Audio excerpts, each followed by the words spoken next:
मशहूर चीनी बादशाह शिनूंग ने सफाई के इरादे के बाद तमाम जनता को आदेश दिया कि वो पानी उबालकर पिया करें। एक दिन किसी जंगल में बादशाह का पानी उबल रहा था कि चंद पत्तियां हवा से उड़कर बर्तन में जा गिरी। शिनूंग ने जब ये पानी पिया तो न सिर्फ उसे स्वाद पसंद आया बल्कि उसे पीने से उसके बदन में चुस्ती भी आ गई। ये चाय की पत्तियां थीं और उनको पीने के बाद बादशाह ने जनता को आदेश दिया कि वे भी इसे आजमाएं। इसके बाद ये पेय पदार्थ चीन के कोने कोने तक पहुंच गया। यूरोप को सबसे पहले 16वीं सदी में चाय के बारे में पता चला जब पुर्तगालियों ने इसकी पत्ती का व्यापार शुरू किया। एक सदी के अंदर अंदर चाय दुनिया के विभिन्न इलाकों में पी जाने लगी। खास तौर पर ये अंग्रेजों को इतनी पसंद आई कि घर घर पी जाने लगी। ईस्ट इंडिया कंपनी पर पश्चिम से हर सामान के व्यापार की जिम्मेदारी थी। उसे चाय की पत्ती महंगे दामों पर चीन से खरीदनी पड़ती थी और वहाँ से लंबे समुद्री रास्ते से दुनिया के बाकी हिस्सों में पहुँचती थी जहाँ इसके दाम बढ़ जाते थे। इस वजह से अंग्रेज चाहते थे कि वे खुद हिंदुस्तान में इसे उगाएं ताकि चीन का पत्ता कट जाए। इस इरादे में सबसे बड़ी रुकावट थी कि चाय का पौधा कैसे उगता है, इससे चाय कैसे हासिल की जाती है, इसके बारे में किसी को भी नहीं मालूम था। यही कारण था कि कंपनी ने रॉबर्ट फॉर्च्यून को इस पर जासूसी के लिए भेजा था। इस मकसद के लिए उसे चीन के उन इलाकों तक जाना था जहां शायद मार्को पोलो के बाद किसी यूरोप के शख्स ने कदम नहीं रखा था। उसे मालूम हुआ था कि फोजियान प्रांत के पहाड़ों में सबसे अच्छी काली चाय उगती है, इसलिए उसने अपने एक साथी को वहां जाने के लिए कहा। फॉर्च्यून ने सिर मुंडवाने, नकली चोटी रखने और चीनी व्यापारियों की तरह वेश धारण करने के अलावा अपना एक चीनी नाम भी रखा था, सिंह हुआ।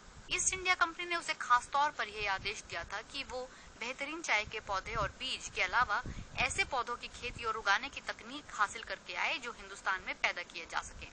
इस काम के बदले उसे 500 पाउंड सालाना दिया जाता। लेकिन फॉर्च्यून का काम आसान नहीं था।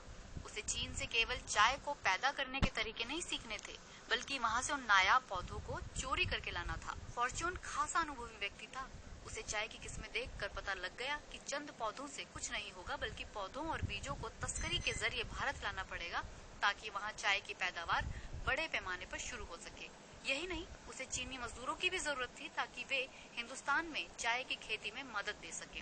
इस दौरान उसे खुद ही चाय के पौधों के उगने के मौसम, पत्ती की पैदावार, सुखाने के तरीकों आदि के बारे में सारी बातें जाननी थी। फॉर्च्यून का मकसद आम चाय के पौधे हासिल करना नहीं था बल्कि बेहतरीन चाय हासिल करना था। आखिर कई नावों, पालकियों, घोड़ों और मुश्किल रास्तों को पार कर फॉर्च्यून 3 महीने के बाद एक घाटी के चाय के कारखाने में पहुंचा। इससे पहले यूरोप में समझा जाता था कि काली चाय और हरी चाय के पौधे अलग अलग होते हैं, लेकिन फॉर्च्यून ये देखकर अचरज में पड़ गया कि दोनों तरह की चाय एक ही पौधे से हासिल की जाती है। फॉर्च्यून ने यहाँ चाय बनाने के हर तरीके पर खामोशी से काम किया।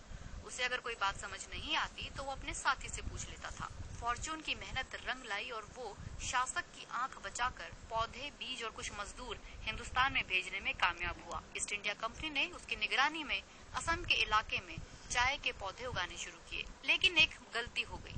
वो जो पौधे चीन से लेकर आया था वे वहाँ पहाड़ के ठंडे मौसम के आदी थे। असम के गर्म इलाके उन्हें रास नहीं आए और वो धीरे धीरे सूखने लगे।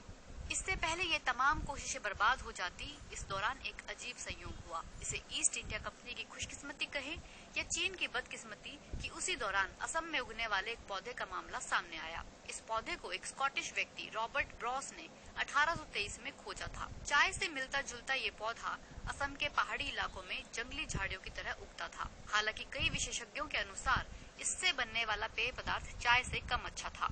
फॉर्च्यून के पौधों की नाकामी के बाद कंपनी ने अपना ध्यान असम के इस पौधे पर लगा दिया। फॉर्च्यून ने जब इस पर शोध किया तो मालूम हुआ कि ये न सिर्फ चीनी चाय के पौधों से बेहद मिलता जुलता है बल्कि ये उसकी ही एक नस्ल है। चीन से तस्करी कर लाई गई चाय और तकनीक अब कामयाब साबित हुई। इन तरीकों के मुताबिक जब पत्ती उगाई गई तो उसे लोगों ने खासा पसंद किया और इस तरह कॉर्पोरेट दुनिया के इतिहास में इंटेलेक्चुअल प्रॉपर्टी की सबसे बड़ी चोरी नाकाम होते होते भी कामयाब हो गई। देसी चाय की कामयाबी के बाद कंपनी ने असम का बड़ा इलाका हिंदुस्तानी पौधे की पैदावार के लिए सीमित कर दिया और व्यापार की शुरुआत हुई। एक समय के बाद इसकी पैदावार ने चीन को पीछे छोड़ दिया। निर्यात में कमी के कारण चीन के चाय के बागान सूखने लगे और वो देश जो चाय के लिए मशहूर था एक कोने में सिमट गया। अंग्रेजों ने चाय बनाने में एक नई शुरुआत की। चीनी तो हजारों सालों से उबलते पानी में पत्ती डालकर चाय पीते थे, लेकिन अंग्रेजों ने पेय पदार्थ में पहले चीनी और बाद में दूध डालना शुरू कर दिया। सच तो ये है कि आज भी चीनियों को ये बात अजीब लगती है कि चाय में किसी और चीज को मिलाया जाए। जहाँ हिंदुस्तानियों ने अंग्रेजों की दूसरी बहुत सी आदतें अपना ली, वे अपने शासकों की देखा देखी चाय में भी मिलावटें करने लगे। चाय की कहानी में हिंदुस्तान की भूमिका का एक सबूत पूर्व प्रधानमंत्री राजीव गांधी ने 1985 में अमेरिका की यात्रा के दौरान पेश किया। उन्होंने कांग्रेस के संयुक्त सम्मेलन को संबोधित करते हुए कहा कि भारत में पैदा होने वाली चाय ने अमेरिकियों की ब्रिटेन से आजादी के जज्बे को हवा दी थी। उनका इशारा 1773 की तरफ था, जब ईस्ट इंडिया कंपनी अमेरिका में चाय का व्यापार करती थी लेकिन टैक्स अदा नहीं करती थी। आखिर तंग आकर एक दिन कुछ अमेरिकियों ने बोस्टन के बंदरगाह पर कंपनी के जहाज से चाय की पेटियां समुद्र में फेंक दी। ब्रिटेन की सरकार ने इसका जवाब मजबूती से दिया, जिसके बाद अमेरिकी आबादी में ऐसी बेचैनी फैली कि 3 साल बाद अमेरिका को आजादी मिली। हालांकि राजीव गांधी को उस समय गलतफहमी हुई थी। 18वीं सदी में हिंदुस्तानियों ने चाय उगाना नहीं शुरू किया था और ईस्ट इंडिया कंपनी चीन से चाय खरीदती